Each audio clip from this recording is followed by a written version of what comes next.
It was interesting working with everyone today. Almost to a person, I felt a kind of emerging density, protective wall, if you will, surrounding people. And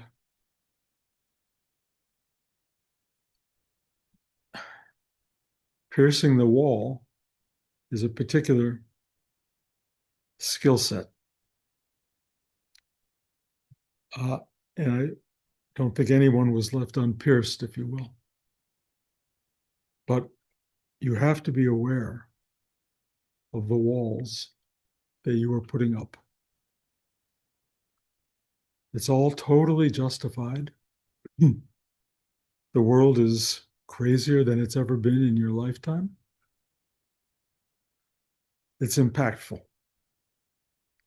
And it's easy to go, no, no, no, or hide, or put your head in the sand, or just deaden yourself, if you will. Not want to look at what is, but what is. And in a sense, it needs to be seen, it needs to be felt, it needs to be acknowledged, it needs to be, in a funny way, embraced. But it's painful and it's sad and it provokes all these feelings of anger, depression, grief, all kinds of things that start to happen for all human beings right now. That the world is pretty much unified in that it's experiencing a sort of pre-cataclysmic sensation of fear and doom. And I don't want to add to that. I really don't. And even by addressing it, I think a lot of you are going, "Oh, no, no, no. I don't want to go there." Um, but I would like to address the reality of not deadening yourself, not putting up a wall, not closing yourself off and protecting yourself from what is, but from allowing yourself to witness it and even experience it as a reality. That right at this moment in time, we are watching what may be the worst or maybe the best movie ever. We're in it.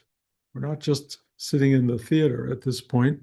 Most of us are totally engaged. But those of you who watch movies know that there is a time in the movie where you are just lost. You are just caught, hoping, waiting, panting for the survival, the arrival, the ending of some kind of transformative experience that makes you feel, oh, that was worth the ride. And as I've said in my book, even the title of my book, when I used to get like that as a little kid, I would get so caught in the movie, my mom would just lean over to me in the theater and go, honey, it's only a movie. It's only a movie. And let me say that to you, even though it's probably one of the most engaging, involving, and disturbing and upsetting movies we've ever watched, we're in it. We're all in it. And if you can step back, if you can step back at all and allow yourself not to say, oh, this isn't really happening, or it's only a movie. It is. This is, in a sense, a kind of manifestation of reality. This is real.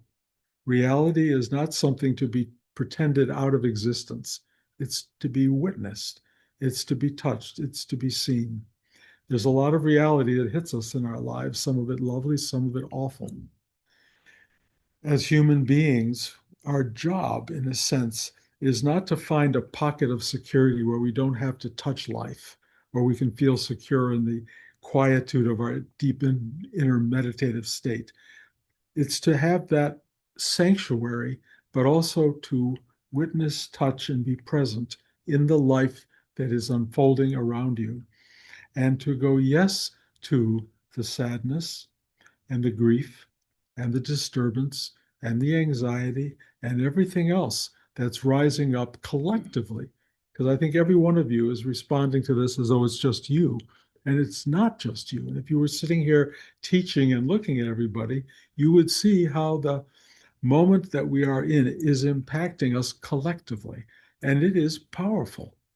It is really powerful. It may be the most powerful time we have known.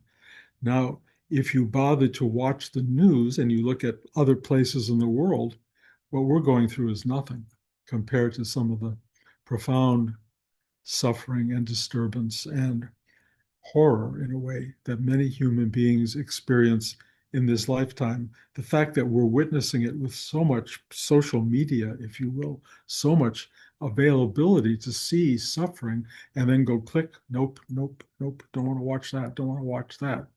That's fine, but it doesn't mean it isn't happening in a way that it hasn't always been happening in certain ways, and that we are, as human beings, there to, if you will, show up,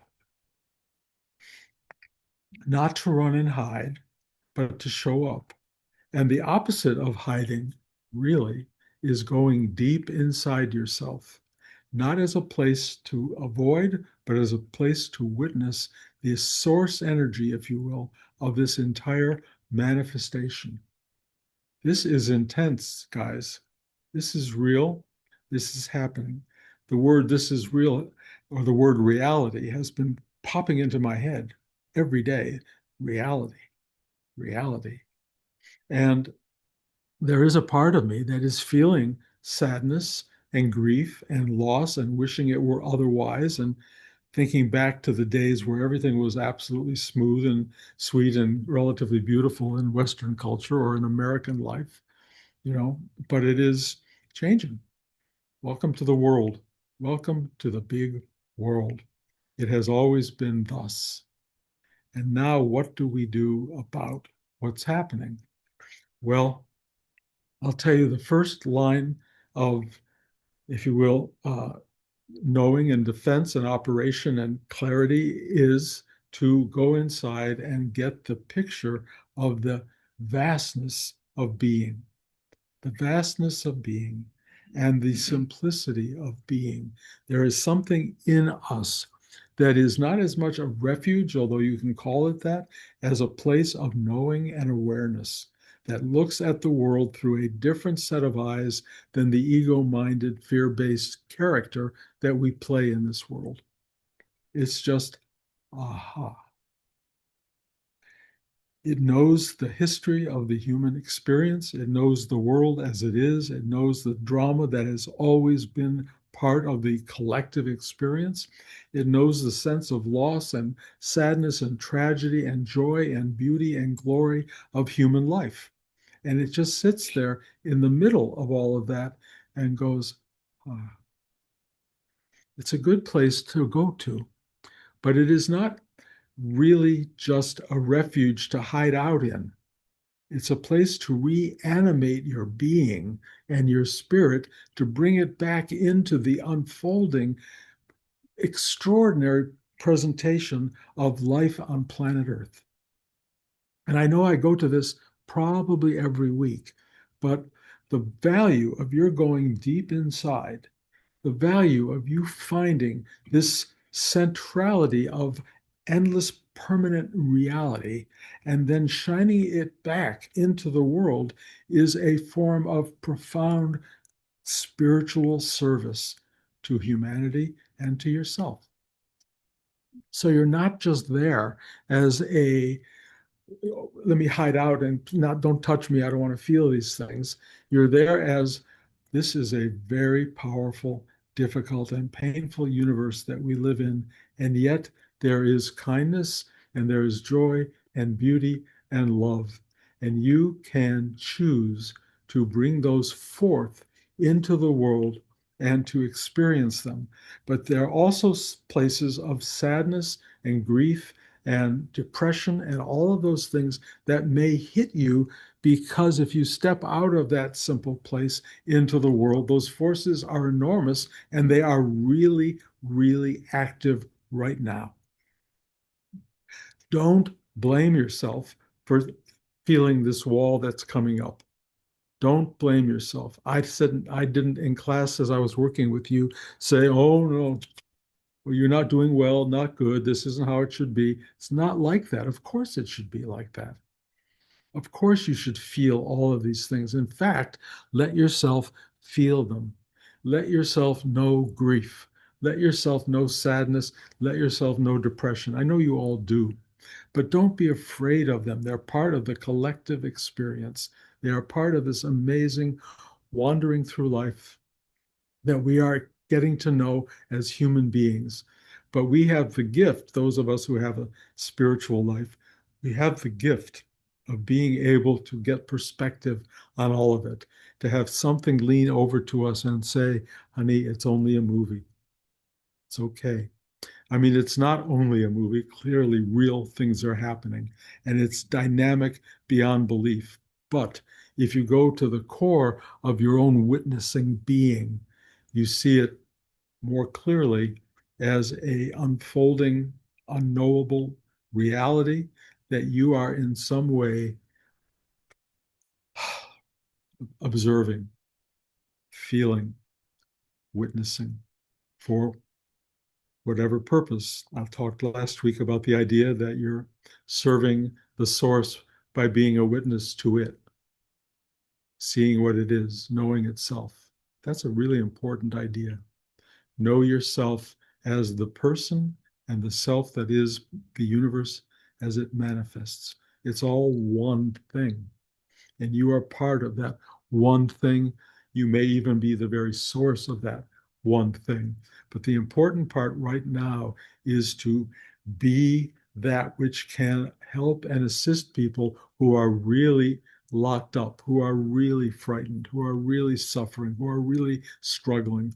Your job, if you want it, is to come back into the world and help people, the other, whoever that may be, the person sitting next to you, the friends you have, the people out there in the world who you see on a regular basis, they need you.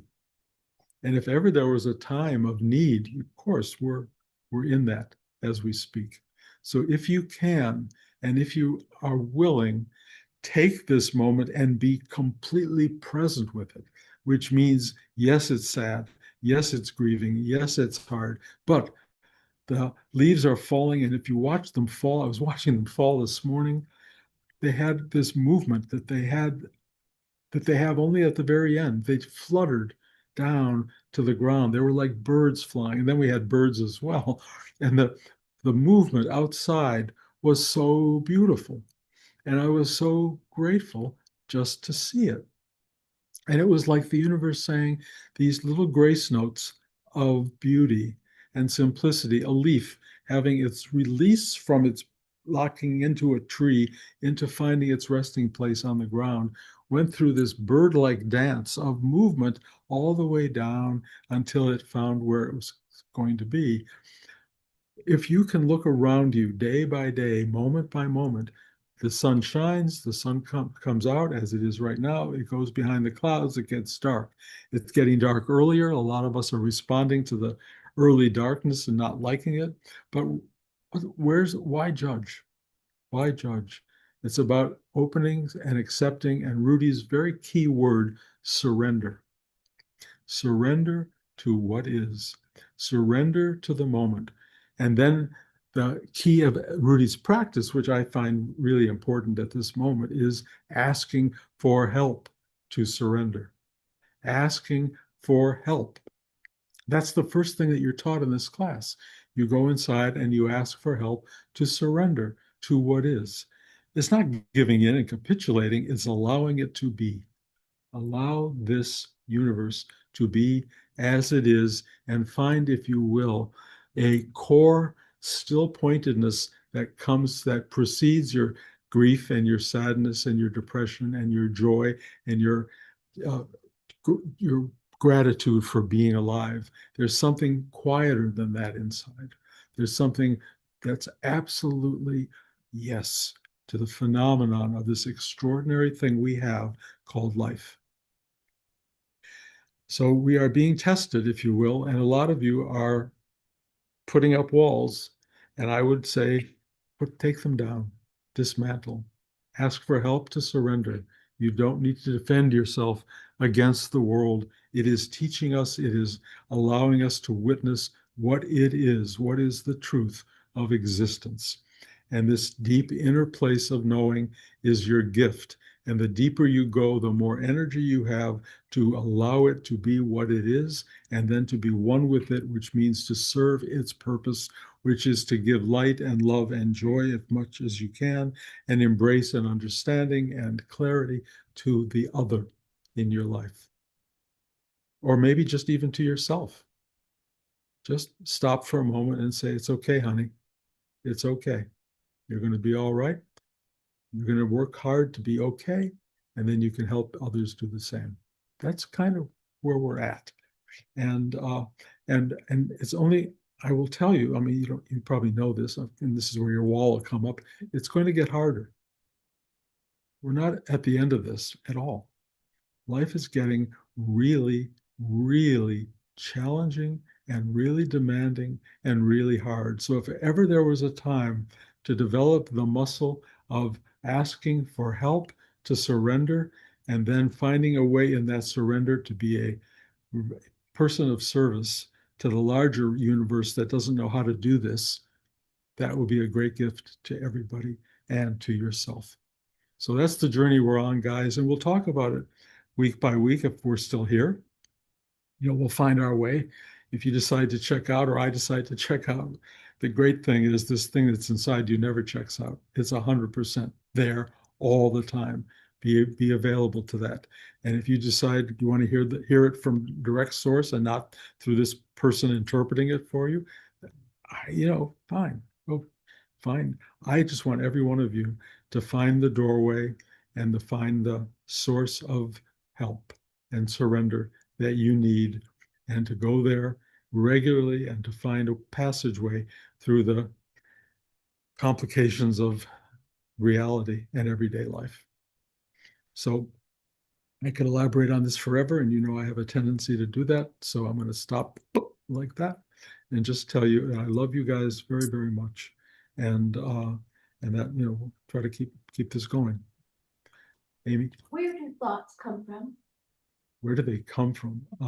Well, huh, there's a singular source, which is source itself, but then they begin to embed themselves in the mind, which in the ego, which is the brain that function that we have within the body, and they start to function as part of the body, but they're also arriving in from the very core of your being. But after a while, you cannot distinguish thoughts from the source, and then the sources, and then the mechanics of your brain.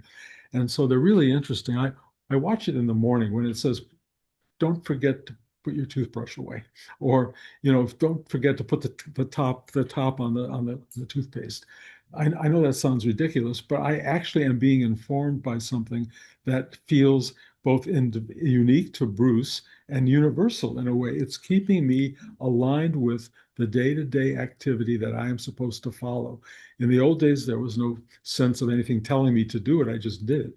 Now I'm really being informed about how to keep things in order, get this done. Don't forget to take your pills. All these things that are like, habit for most of us. And you think the mind is saying it. I'm discovering it's bigger than mind. It's source energy telling you, take this step, take this step. And I am so appreciating it because my mind is forgetting. My mind is forgetting to put the cap on the toothpaste. So this deeper thing comes up and says, put the cap on the toothpaste. And I go, thank you. And that's really meaningful to me. So thought in the end, everything is coming from source, but we interpret it as personal and individual. And then as you become more enlightened, if you will, you realize you're being served by this deeper thing every moment of your life. It's remarkable. You don't always pay attention. And after a while, literally, the mind starts to go. And I can talk about that for a long time because mine is going and my wife's mind is going, and we're going in dramatic ways. And it's really interesting because how do you get through the day without that? Well, there's deeper mind. There's deeper knowing. Okay.